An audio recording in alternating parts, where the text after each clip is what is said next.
ملکی اور بین الاقوامی حالات و واقعات سے باخبر رہنے کے لیے ہمارے چینل کو سبسکرائب کریں اور بیل آئیکن کو ضرور پریس کریں۔ افغانستان کے دارالحکومت کابل کی مسجد میں دھماکے کے نتیجے میں امام مسجد سمیت 12 نمازی شہید ہو گئے۔ دھماکہ جمعے کی نماز کی ادائیگی کے دوران کیا گیا۔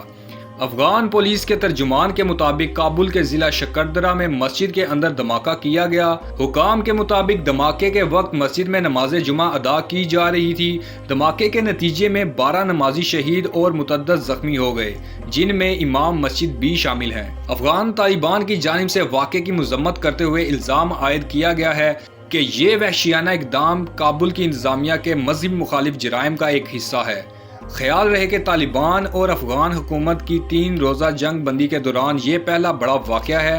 دونوں جانب سے عید الفطر پر جنگ بندی کا اعلان کیا گیا تھا۔ مزید ایسی ویڈیوز دیکھنے کے لیے ہمارے چینل کو سبسکرائب کریں اور بیل آئیکن کو ضرور پریس کریں۔ ہماری ویڈیو کو لائک کریں، شیئر کریں اور کمنٹس میں اپنی رائے کا اظہار ضرور کریں۔